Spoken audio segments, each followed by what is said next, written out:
Le 11 janvier écoulé, la table de concertation pour Haïti, une coalition d'organismes solidaires du peuple haïtien, a dénoncé le manque de transparence et l'absence de vision stratégique du gouvernement canadien qui, selon la table de concertation, la CPH, n'aurait décaissé qu'une infime partie du montant des 386 millions de dollars qu'il avait promis pour la reconstruction d'Haïti pour les années 2010 et 2011. Cette coalition a calculé, grâce à des données compilées par Droit et Démocratie à partir d'informations fournies par l'ACDI et le site de l'envoyé spécial de l'ONU en Haïti, qu'une somme de près de 33 millions de dollars avait été déboursée pour alléger la dette du gouvernement haïtien et qu'une autre somme, à peu près semblable, avait été consacrée au mécanisme de coordination de l'aide. En excluant la contribution à la dette haïtienne, le Canada n'aurait donc déboursé pour l'instant que le tiers de son engagement pour l'année 2010, pris lors de la conférence internationale des donateurs de New York en mars dernier, soit 31,6%. Cette lenteur a été dénoncée par Catherine Duhamel, avocate et membre de la table de concertation. Nous citons « On dénonce cette lenteur-là qui fait perdre toute crédibilité au Canada. C'est inacceptable car Haïti est la priorité pour le Canada dans les Amériques. C'est sa seconde priorité dans le monde », a-t-elle soutenu. De son côté, Suzanne Loisel, de l'Entraide missionnaire, également membre de la table de concertation pour Haïti, déplore que très peu d'argent ait été versé pour soulager les besoins concrets de la population haïtienne. Il y a 33 millions de dollars pour l'allègement de la dette. Pensez-vous qu'avec cela, les femmes violentées dans les camps voient un effet sur l'amélioration de leurs conditions de vie, a-t-elle questionné? Concertation pour Haïti se désole aussi du fait que le gouvernement haïtien et la population civile, soit les syndicats, les étudiants, les paysans, etc., n'est qu'une faible voix au chapitre de la reconstruction. En effet, selon la CPH, au sein de la commission intérimaire pour la reconstruction d'Haïti, les représentants étrangers possèdent un plus grand nombre de voix que les Haïtiens et de tous les sièges, un seul, sans droit de vote, serait réservé à la société civile haïtienne. Successivement, l'avocate Catherine Duhamel de la CPH et Suzanne Loisel de l'Entraide missionnaire, lors de la table ronde organisée le 11 janvier dernier par l'ACOSI autour du thème « L'aide canadienne en Haïti au lendemain du séisme, enjeux et perspectives ». Il y a d'abord l'aide d'urgence, qui est une enveloppe de 150 millions, qui est déjà déboursée. Nous, hier, ce qu'on voulait faire ressortir, c'était l'argent pour la reconstruction. Donc, évidemment, le gouvernement a déjà déboursé, a déjà mis un montant sur la table, mais nous, on voulait mettre l'accent vraiment sur la reconstruction et qu'est-ce qui avait été déboursé par rapport aux engagements, aux promesses faites. Donc, il y a deux choses dans l'aide de reconstruction. Il y a le 220 millions qui est la contrepartie de la contribution des citoyens canadiens et le 400 millions de dollars, qui est la promesse de la conférence de New York. Le 210 millions que vous voyez, là, c'est pas le Canada qui confirme ça. C'est de l'information qu'on a trouvée sur le site Internet de l'envoyé spécial. Peut-être qu'aujourd'hui, avec ce qui est en ligne, on le confirme ou on l'infirme. Donc, nous avons pris les chiffres que l'ONU avait. Et pour 2011, l'enveloppe était légèrement plus petite, on parle de 190 millions. Bon, là, vous pouvez voir, comme on a 41 diapositives, on ne va pas nécessairement commenter toutes les... Est-ce que tu as quelque chose à dire sur celle-là? Bon, vous avez les données qui sont oui, on pourrait sur dire la répartition des fonds, des engagements financiers du gouvernement du Canada. Ouais. Donc, là, ici, ça fait... Il faut aussi tenir compte du plan quinquennal de l'ACDI. Donc, vous le voyez ici, le 555 millions, c'est de l'argent déjà engagé, si vous voulez, en partie déboursé, là, ou déjà alloué, à des projets qui sont en cours. Donc là, on fait la dichotomie ici. Donc, le 555 millions était déjà quelque chose d'engagé, 150 millions pour l'aide immédiate d'urgence, le 400 millions qui est la promesse de New York, et le 220 millions qui est le fonds de contrepartie. Et il y a encore des annonces qui se font sur le fameux 555 millions, qui n'est pas nécessairement de l'argent neuf depuis le séisme. Mais notre plaidoyer porte sur l'engagement du Canada après le séisme. Mais il faut quand même situer ça dans le contexte de l'engagement du Canada dans le cadre d'un plan quinquennal. Alors, il y a des annonces qui se font. Il ne faut pas se laisser prendre que c'est de l'argent recyclé, c'est toujours dans le fameux 550 millions par rapport aux nouveaux 400 millions. On va y revenir. C'est un point qui est très important. La confusion qui règne entre d'où vient l'argent pour tel projet. Donc, c'est sûr qu'après la reconstruction, les annonces de projets étaient en grande partie, en tout cas ce qu'on a constaté, c'est que la grande partie était déjà financée par l'AIDI ou encore le START, le groupe START, qui est le groupe, en français, le groupe de reconstruction. De stabilisation. Oui, ministère des Affaires étrangères, mais le GTSR, le groupe pour la stabilisation et la reconstruction. Voilà, donc l'aide humanitaire d'urgence, si on revient là-dessus, il y avait quand même des annonces à l'effet du gouvernement canadien, à l'effet que la majeure partie de cette aide humanitaire-là était destinée aux organisations, aux ONG, mais ce qu'on retrouve dans les chiffres, c'est que c'est beaucoup plus au niveau international et au niveau de l'ONU et des agences internationales que l'argent a été octroyé, entre autres. Veux-tu prendre la fiche 3 pendant que je parle? Non, pour avoir le 98. C'est la perspective. La perspective? Oui. Donc, c'est ça. Le 98 millions, on parle de la Société Fédération internationale de la Croix-Rouge, le Programme alimentaire mondial, l'UNICEF, l'OIM, le PNUD, l'Organisation panaméricaine de la santé, le Bureau de coordination des affaires humanitaires, un fonds des Nations unies pour femmes et filles et département de la sûreté des Nations unies.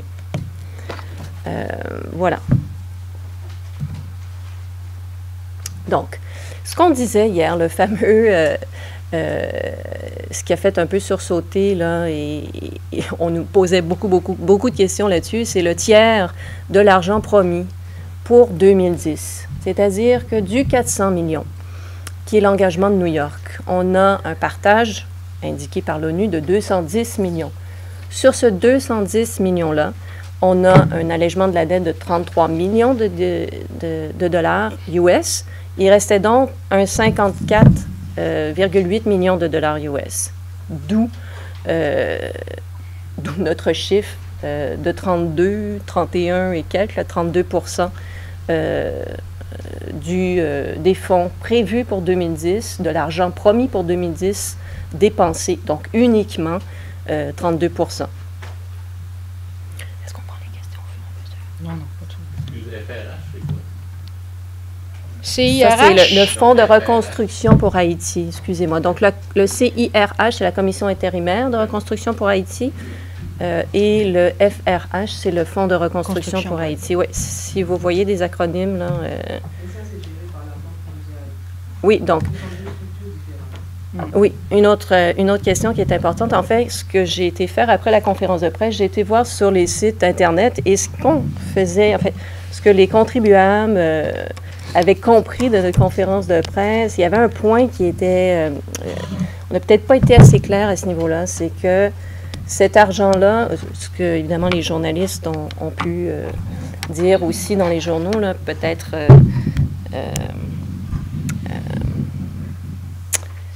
misleading, voilà.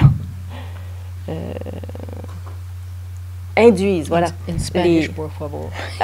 Induisent les personnes en erreur. Mais bon, le point est le suivant, c'est qu'il y a beaucoup de contribuables qui ont dit, oui, mais le gouvernement canadien, je le comprends de ne pas déverser plus que ça. Moi non plus, je ne le ferai pas. Je ne remettrai pas mon argent aux mains de ces bandits, en d'autres termes. Mais c'était ça le message qu'on envoyait sur le site Internet hier. Alors que ce n'est pas un emprunt, premièrement, c'est un don. Ces argents-là, ces milliards d'argent-là, ne sont pas disponibles comme ça. C'est en fiducie.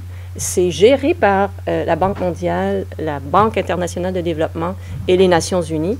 Et les projets sont approuvés également au niveau de la Commission intérimaire pour la reconstruction d'Haïti. Je crois que Franklin en a parlé longuement. Est-ce qu'on a quelque chose à rajouter sur cette commission? 2 mots. C'est la communauté internationale qui, en majeure partie, occupe... tu vas en reparler tout à l'heure? Non, vas-y. Qui occupe, si vous voulez, la place pour, au niveau décisionnel. Franquin, peut-être tu as dit tout à l'heure qu'il y a un seul siège votant pour la société civile, non votant, excusez-moi, pour la société civile. Donc, on voit un peu la place accordée à ce niveau-là. Le CIRH, évidemment, est présidé par le premier ministre haïtien et puis Bill Clinton. Oui, il y a 3 au niveau de la société civile, et puis dont un représentant de la société civile, c'est ça que je voulais dire. Il y a des regroupements de la société civile parmi ces 3, mais il y a un siège pour... Et puis il y a le représentant des ONG nationales et le représentant des ONG internationales. Moi, je voudrais ajouter quelque chose. Le représentant de la diaspora. Il faut prendre la... Moi, j'ajouterais juste peut-être... hier, il y a un certain nombre de journalistes qui posaient la question. Ce n'était pas l'objet de notre conférence de presse, mais je pense que c'est important de le dire. Bon, avec tout ce qui se passe au niveau électoral, au niveau, bon, de la légitimité d'un gouvernement, qu'est-ce qui va arriver? Y aura-t-il un deuxième tour, etc.? Donc, on comprend le gouvernement canadien de ne pas débourser si vite, etc.